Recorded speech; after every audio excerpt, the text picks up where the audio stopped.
Hello, friends. Welcome to This Day in Jack Benny. I'm John Henderson. This episode is from April 10th, 1938. Jack Benny is having a house built in Beverly Hills.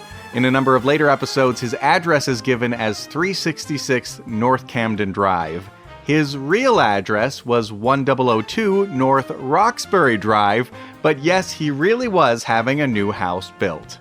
In the episode, they mention Swan's Down Cake Flour, the racehorse Seabiscuit. And now there goes Seabiscuit going to the front. Seabiscuit has the lead. And an old song, A Cup of Coffee, a Sandwich, and You. A cup of coffee, a sandwich, and you. A cozy corner, a table or two. Future British Prime Minister Anthony Eden recently quit his position as Foreign Secretary over strategies in dealing with Mussolini's Italian government. 40 years old, the member for Warwick and Leamington has made an impression which is in the great tradition of British politics. As champion of the League of Nations in its period of peril, he has represented a strong body of sentiment in the country. The Foreign Secretary arrives in Downing Street for the fateful cabinet meetings. Differences could not be composed, and he resigned. Even with the threat of a world war looming, the American President FDR found times to get away. It's not every day you can see the President of the United States land a big fish. It's not every day he catches one, even on a fishing trip to the Gulf. To encourage people to come to the movies, theater owners would run a kind of bingo known as Screeno. At the theaters, you could see a new movie called A Yank at Oxford, with Lionel Barrymore, Maureen O'Sullivan, and starring Robert Taylor. Hello? Hello, Lee. Yes, Dad. Now we're all ready to go. We're on the marks now, waiting for me. Well, the world's record's 46.4. I don't like to say I'm going to break it, but I'll be back in about 46 seconds. Anybody, how much of a walk is it to Oxford? 10 miles in a bit, sir. 10 miles?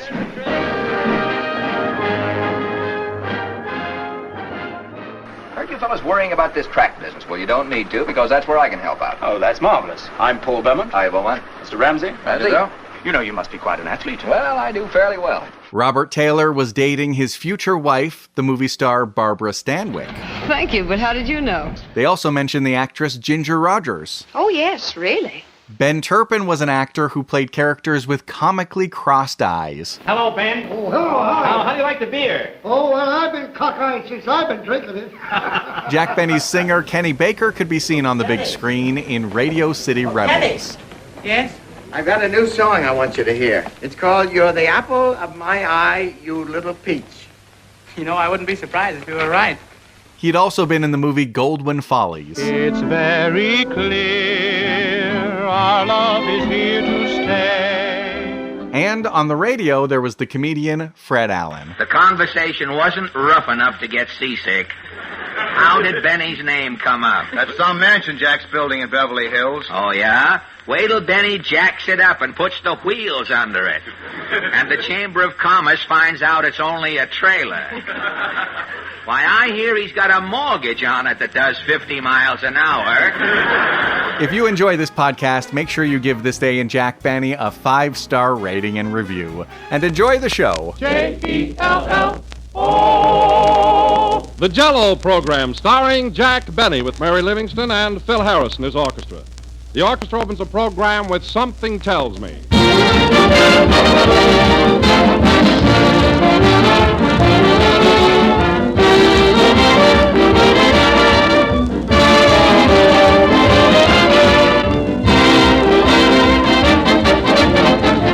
This is that restless time of the year when most of us want something new, something different.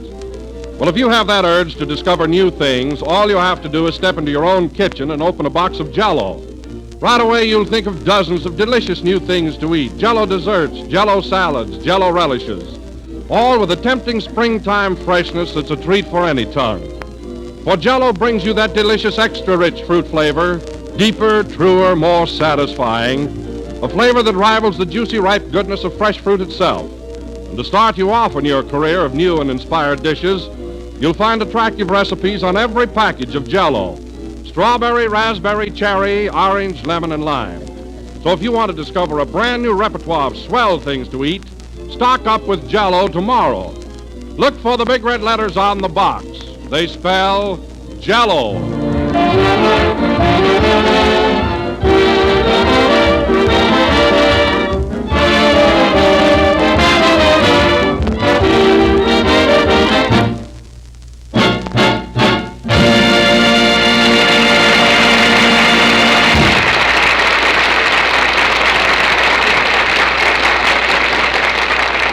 That was Something Tells Me, played by the orchestra. And now, ladies and gentlemen, we bring you a man who has just become Beverly Hills' latest taxpayer and homeowner, Jack Benny. Thank you, fellow residents. Yes, sir. Hello again. This is Jack Benny coming to you through a second mortgage. And, Don, I'm tickled to death that you brought up the subject of my new home. I've been dying to talk about it. You know, it's the first real thing I've ever owned. Well, how's the place coming along, Jack? Is it almost finished? Well, it's moving along all right now, but at the beginning we had an awful lot of trouble. Oh, is that so? Now, what happened? Well, the first month when they were putting up the wooden framework, the termites were way ahead of the carpenters.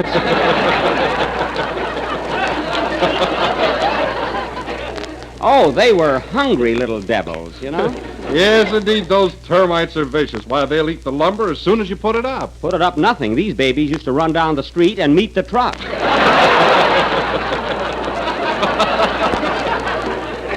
Oh, they're go-getters, you know. By the way, Jack, who's your architect? Oh, a fellow by the name of Carlton Burgess. He's very clever, Don, but a bit stubborn. You see, he feels he knows more about building a house than I do, you know? Well, now, that's only natural. That's his job. I know, Don, but this fellow Burgess is so extravagant. Now, I didn't mind when he hung a crystal chandelier in the garage. But when he put a guest room in the doghouse, that was going too far. You know, if Fido has friends, let him move over. But I guess you have to expect those things, you know. Say, Jack, are you going to have a swimming pool? What's that, Phil? I say, are you going to have a swimming pool? Oh, sure, it's already built. And that's another thing Burgess went overboard on. I asked for a little place where I could wade. I wish you could see the size of the swimming pool he built for me. How big is it? How big? Well, there's a lighthouse in it. That's how big it is.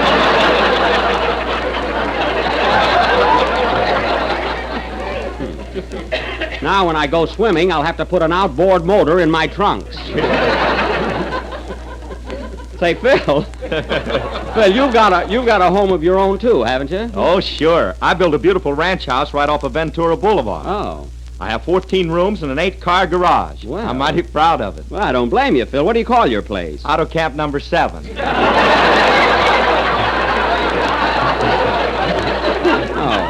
Well, of course, mine is going to be a private home, naturally, you know. Hello, Jack. Oh, hello, Mary. Say, I want to thank you for helping me out, doing so much shopping and everything. Did you pick out the wallpaper for my dining room yet? Oh, sure, Jack, and it's beautiful. It is, huh? It's a deep salmon color and has pink billy goats leaping over lavender cactus plants. Is that for my dining room? Yes. I've lost my appetite already. What did you get for my bedroom? Well, for that, I got bright gold wallpaper with little red butterflies chasing baby blue gorillas. And there's an American flag spread all over the ceiling. That's fine. I'll have to sleep standing up. See, what else did you get? Now, for the doghouse... Mary, I don't want wallpaper in the doghouse. Fido doesn't need such ritzy surroundings. Well, he entertains more than you do.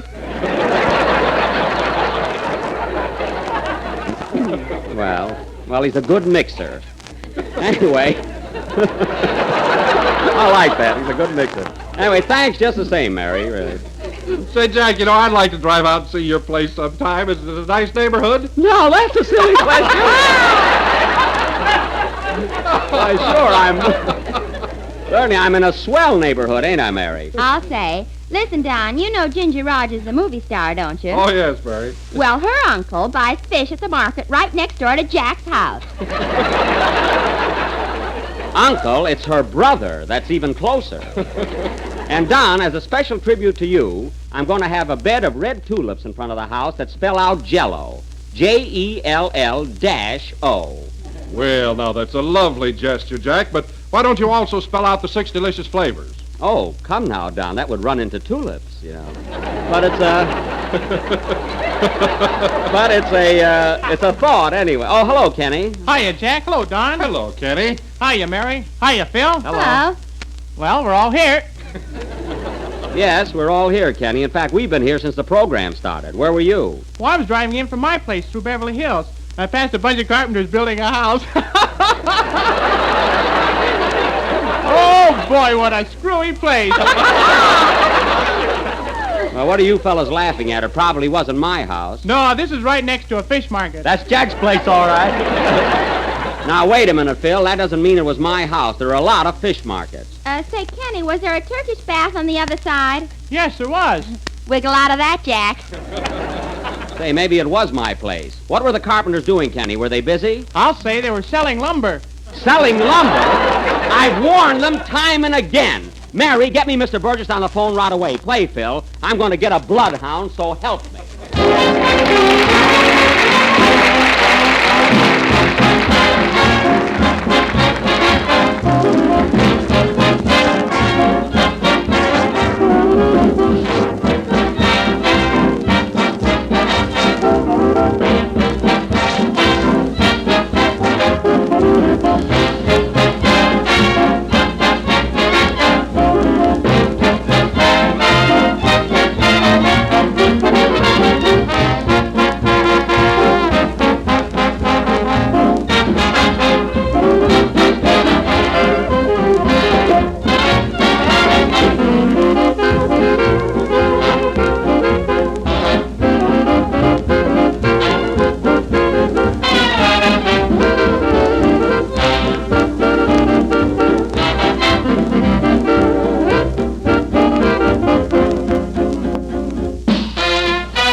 Say, Phil, what was that number you just played? Just a minute, Jack. I'll ask one of my boys. Hey, Frank, what was that number we just finished? Oh, that moon's here again. No, that was last week. I mean the one we just got through with. Well, never mind, Phil. No, I want to find out. Hey, Charlie, do you know what that number was? Crestview 1478. Not her. I mean the number we just played. Now, Phil, look, you're the leader. You ought to have some idea what it was. Well, how did I know you were going to ask me? Good heavens, I've got to announce something. Mary, did you recognize the number Phil just played? No, and neither did the guy that wrote it. Oh, well, let it go. Anyway, folks, that was Something or Other from the picture of the same name, played by Phil Harris and his orchestra. And very good, Phil. And now, ladies and gentlemen, going from our mystery to our dramatic offering, tonight, for our feature attraction, the Benny Cut Rate Theater Guild will present their version of that current Metro-Goldwyn-Mayer success, A Yank at Oxford. Oh, boy, Robert Taylor was in that. Yes, Mary, also Lionel Barrymore and Maureen O'Sullivan. Now, in our version, I will naturally play the part of Robert Taylor. Why? Why? Well, because Bob and I are very much alike. He's about as tall as I am, and we buy our handkerchiefs in the same drugstore. And we... Oh, really, we do. And we even like the same girl, Barbara Stanwyck. Only he goes out with her.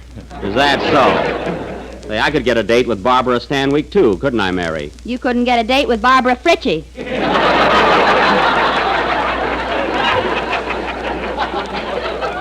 Barbara Fritchie? What studio is she with?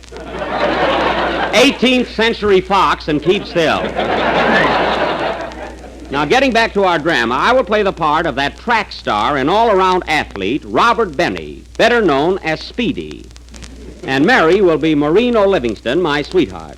Say, Jack, who's going to play your father? You know, Lionel Barrymore's part. Well, I'll tell you, Mary, I've been trying to get Lionel Barrymore himself to play it. I've been sort of fishing around for him, but so far, no luck. Why don't you put some money on the hook? Well, don't tell me how to run my business. Anyway, I couldn't get Lionel Barrymore, but I did get a fellow who I think can handle the role very well. Mr. Lionel Kvetz. Is he here yet? Here I am, Mr. Benny, just raring to go. Now, Mr. Kvetz, you're sure you can play the part of my father all right, huh? Well, I played Hamlet, and your old man ain't no better than he is. Oh. Well, then I guess you'll do, huh? But there's just one thing, Mr. Benny. What's that? I've been listening to Fred Allen, and according to what he says, I think I better get paid in advance. Well, let me tell you something, Mr. Kvetz. Fred Allen should be the last guy in the world to say that I'm cheap. Why, is he that way, too?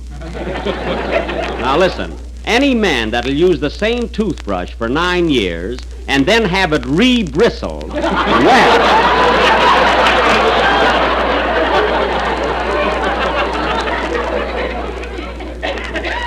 well, gee whiz, he can't be that bad. He can't, eh? Now, you may not believe this, Mr. Kvetz, but Allen makes his own underwear out of old flour sacks. His shorts have swan's down stamped on them. Is that a fact? Absolutely. I kicked him in the pants one day and started a dust storm.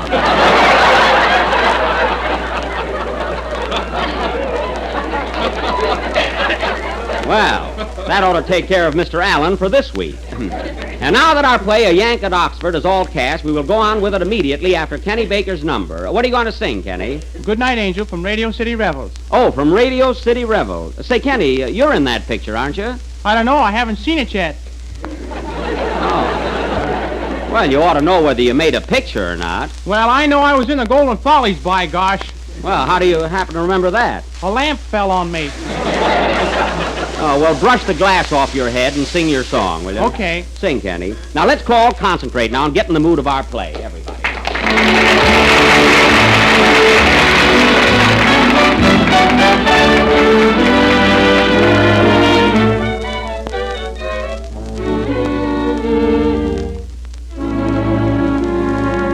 Good night, angel, until we meet again here in heaven. And may your dreams be just as sweet as you are. Good night, angel, good night.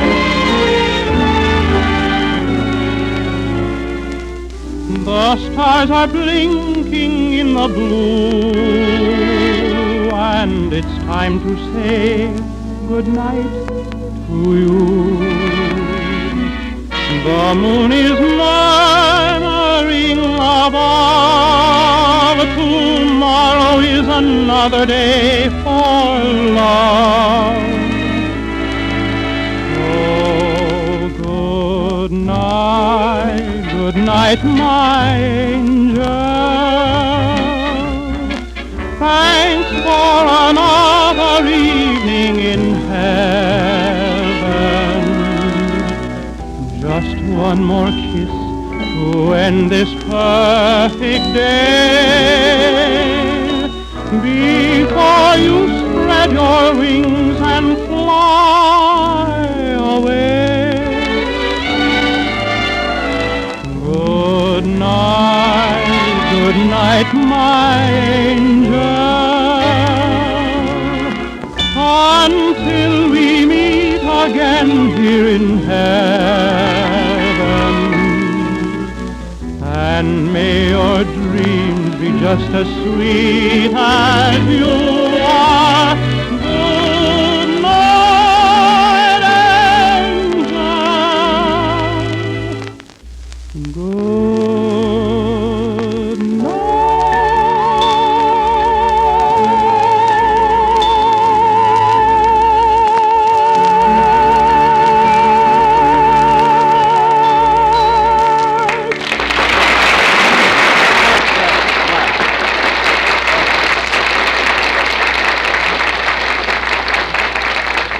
That was Good Night Angel, sung by Kenny Baker. And now, ladies and gentlemen, we're going to present Well, wait a minute, Jack. Am I going to be in a play tonight? Oh, sure, Kenny. You're going to be a young Englishman. Why can't I be a professor at Oxford? Well, in the first place, Kenny, you haven't any brains. And in the second place... That's enough. I think so. And now, folks, we are going to present our dramatic highlight of the evening, our own little vehicle, a Yank at Oxford, or a Cluck in Waukegan. Take it, Don. The scene opens in the general store of Lionel Benny in the thriving little community of Waukegan, Illinois. His son, Robert, the star athlete of the town, is leaving that night for Oxford. Curtain, music.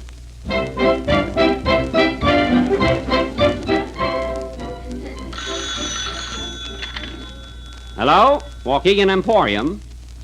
Yes, Mrs. Smith? Yes? All right, I'll tell him. Goodbye. Oh, Dad? What is it, Speedy?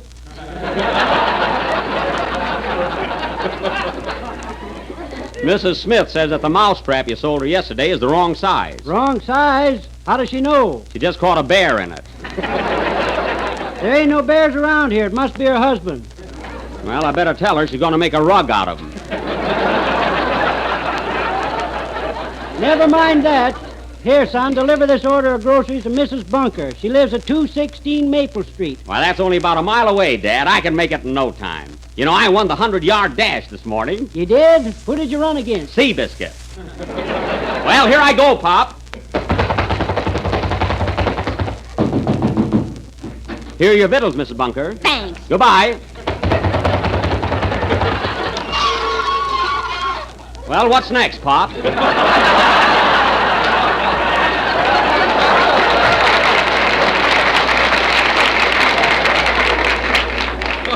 Well, doggone, Speedy, you made that pretty fast. Now take this stepladder and get me that box of crackers off the top shelf. I don't need a ladder, Paul. You know I hold the record for the high jump. Here I go. Ouch. Darn that low ceiling. Here are the crackers, Paul. Well, I better run home and pack my duds. You know I'm leaving for Oxford tonight. That's right, my boy. I hate to see you go, but you got to get a good education. Yeah. Here's your steamship ticket from New York to London. Steamship ticket? Keep it, Paul. I'm going to swim over. Now, hold on, Speedy. Just because you swam across Lake Michigan don't mean you can swim the Atlantic Ocean. That's right, Paul. Maybe I better take it easy. I'll row across. That's the way to talk, my son. Say, did you tell Maureen you're leaving? No, Dad, I didn't. I just couldn't bear to tell her. We've been going together for 8 years, and I'm afraid it'll break her heart. I know, son. It'll be a great shock to her. Here she comes now. Gosh, she looks pretty. Hello, Maureen. Hello, Speedy. That's Speedy.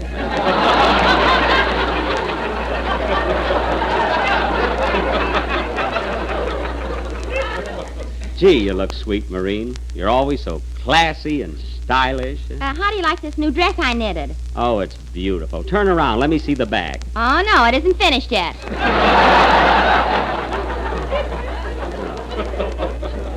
Now, listen, Maureen. There's something I must tell you. Something that, gee, I don't know how to begin. Well, I do. I want a can of corn, a pound of coffee, 3 lamb chops. Maureen, I must tell you. I'm leaving tonight for Oxford. A dozen eggs. Can't you understand, honey? I'll be gone 4 long years. 4 years, Bob? Yes. That's terrible. And a bottle of ketchup. Now, don't take it so hard, gal. After all, it won't be forever. You'll be true to me while I'm gone, won't you? Yes, Bob. I'll be as true as Ben Turpin with a bow and arrow. That's the spirit. You're the sweetest, dearest girl I've ever known. Say you'll wait for me. Why, Bob, I'll wait for you till the cows come home. That's wonderful. When are they coming home? Tomorrow. Oh. Well, I gotta run along now and pack. Goodbye, Maureen. So long, Dad. I'll see you both at the station. Goodbye, son. So long, Speedy. Hey, Maureen, watch me jump over the pickle barrel on the way out. Here I go. Oh, gee, it's the first time I've missed. Now I'm all dill.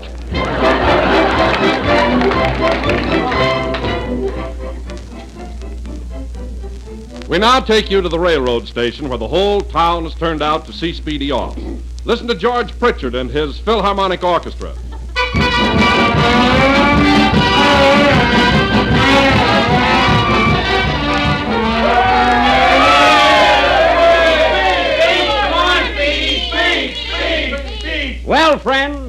As you all know, today I am bidding Waukegan adieu. I may not be the best student at Oxford, but I'll win every athletic event from ping pong to screeno. Hooray! Thanks, friends, and I'll be seeing you in 4 years. Hooray! Of course, I may come back sooner. Ooh. But I doubt it. Hooray! Well, so long, Paul. Goodbye, my boy. Take good care of yourself. Well, Marine, aren't you going to kiss me goodbye? I'll say I am. And aren't you gonna miss me, honey? I'll say I am. Gee, it looks like rain. I'll say I am. Oh, stop already. I think I am. Well, goodbye, darling. Goodbye, Bob, and hurry back in 4 years. I will, dear. Come on, Marine. Let's go to a movie. Okay, Stanislaus. Stanislaus, who is this guy? My new boyfriend. The cows came home early. Oh, I see. All aboard. Train leaving for Chicago, Cleveland, Buffalo, Syracuse, Albany, and a lot of places.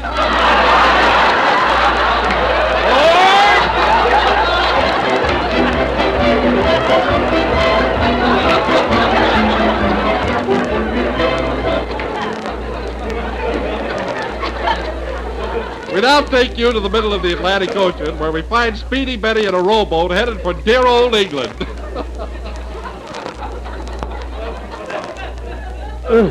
Stroke. Stroke. Stroke. 16 days in a rowboat. Gee, I wish that shark would stop following me. What do you want, shark? A cup of coffee, a sandwich, and you. Stroke. Stroke. Oh, another boat. And look who's out there. Hello, FD. You're fishing kind of far out, ain't you?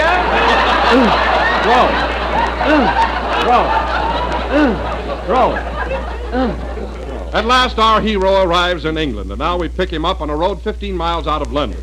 He's lost and trying to find his way to Oxford. Stroke. Oh, pardon me, folks. I'm on land now. Gee, I've been walking around for days, and no one seems to know where Oxford is. Pardon me, sir. Is this the right road to Oxford? Oxford, old boy? My word. Is that in England? Well, gee whiz, it's supposed to be. Are you looking for Oxford on the Thames or Oxford on the Avon? I want just plain Oxford. What size? 9.5B. Oh, go away! Gee, somebody must know where Oxford is. Oh, I say, young fellow. Hello, old thing. Can you tell me how to get to Oxford? Oxford, old thing? Yes. Well, old thing. Stop calling me old thing. Now, do you know where Oxford is? I don't even know where I am. Cheerio. Cheerio. He's about as English as a hot dog. 2 weeks later, and our hero is still trying to find the road to Oxford. We pick him up in the little village of Marmalade on the Crumpet.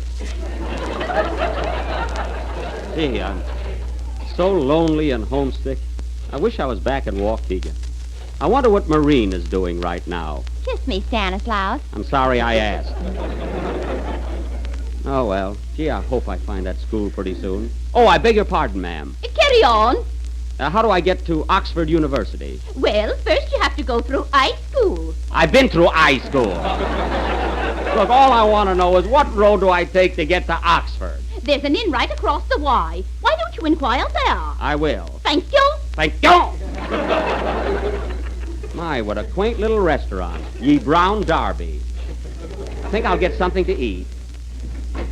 What ho, Sir Herbie Fish and Chips, another customer. How'd you do? How'd you do? I'd like a ham sandwich, please. Sorry, and we a glass haven't of any milk. ham, sir. What's that? Beg pardon?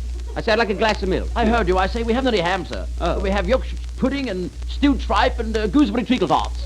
Treacle tarts? I'll have a go at that. And give me a glass of milk. Oh, come now, old boy. You want tea. I want milk. Don't be a silly arse. Have tea. I'm not a silly arse, and I want milk. Now, you give me milk, or I'll tell Anthony Eden on you. Say, Lord love duck, give over. How about Jell-O for dessert? Jell-O? That'll be ripping. Well, there it comes in 6 delicious flavors, you know. Strawberry, raspberry, cherry, orange, lemon, and limey. Well, I'll have a lot of that. Oh, by the way, maybe you can help me. I've been having an awful time trying to find Oxford University. Oxford? Do you spell it with an O? You spell it with an ox. Now, how do I get there? My, that is a stumper, isn't it? But there's an American sitting over at that table. Perhaps he can guide you. Why don't you ask him? I will. Well, pip, pip. Pip, pip, and I do mean pip. Pardon me, sir. You're an American, aren't you? Yes, I am. Well, maybe you can help me out. Do you know where Oxford is? Why, certainly. I just came from there. Oh, thank heaven. Now, how do I get there? Well, you go right down this road until you come to a big stone mill. And then you friend the scene of art the state of me. You'll remember see the right the right. The more see for test the sport, remember see the five stand me. And what friend was sold for don't miss it finish. Oh, you can't miss it. Now, wait. Look, I'm still at the old mill. Well, look, I know. At the old mill, you turn to the right, and you go on the secret force to spend me. Don't you mean not the place that... Oh, no, don't miss every miss it. Oh, you mean at the right... The center me sit up at practice board and seat. Oh, you turn to the... No, you just start part of seven backs of days. Oh, never mind. I'll go back to America. Maybe I can find Yale. Play.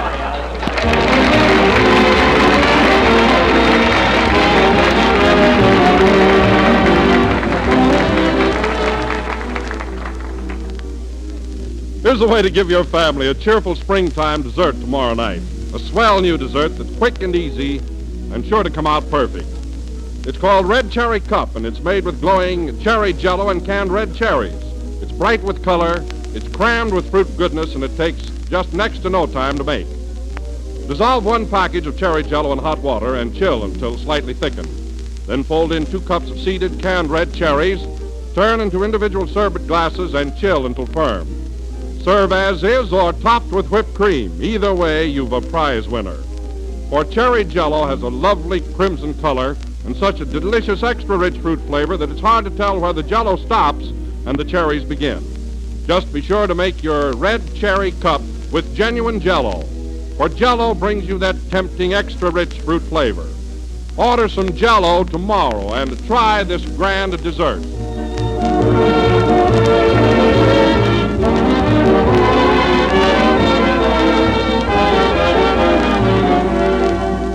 This is the last number of the 28th program in the new Jell-O series, and we'll be with you again next Sunday night at the same time. I hope you all liked our play, A Yank at Oxford. Say, Jack. What, Mary? When I was in your father's store, I forgot to order a pound of cheese and a loaf of bread. Look, Mary, that was only in the play. I don't care. I'm hungry. Well, so am I. Good night, folks.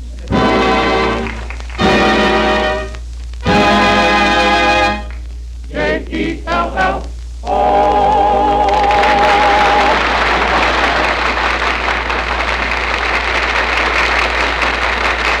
Kenny Baker appears on the Jell-O program through courtesy of Mervyn LeRoy Productions.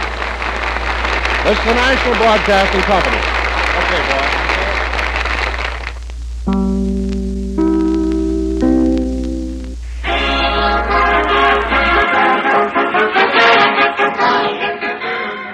I wonder what Jack Benny's wearing this Easter. Yeah, Jack's one of the 10 best-dressed men, you know. Now, look. I heard Jack Sunday, Fred. I heard him, too. I heard Benny, too. He said you were stingy, Mr. Allen. Yes. 100% cheap. Like a canary's vocabulary. Now, wait a minute. I'm not as cheap as he is. Any guy who will lay out on his front lawn and run dental floss through termites' teeth to get his wood back is cheap.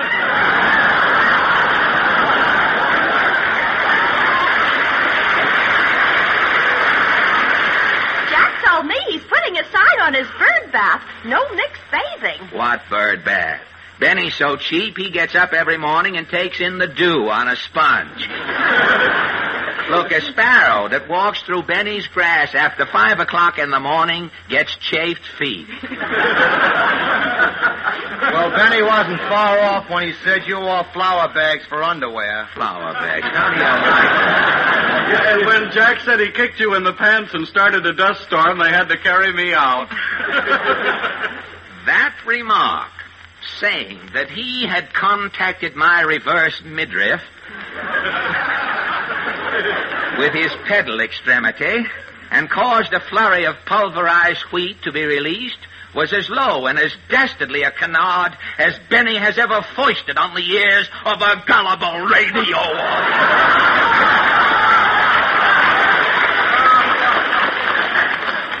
Does that mean that you don't wear flour bags, Mr. Allen? Yes, 1,000 times no.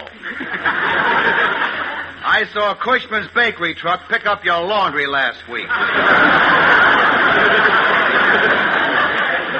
Oh, yes? Well, I was only sending my tea bags out to be stepped up. Benny can't get away with these innuendos. I can prove to the world that I don't wear flour bag BVDs. Oh, how are you going to prove that? I'll show you how. Benny said when he kicked me, a cloud of dust came out, didn't he? That's right. All right, now I'll bend over and someone kick me. Oh, boy. Not you, not you. Not you. You kick me, Harry. And remember your soft corn. Before you kick, remember your soft corn, that little one in between there. I remember. Your chiropodist has been talking. Now, I'll bend over. Yeah. You all right? All Ready, right. Fred?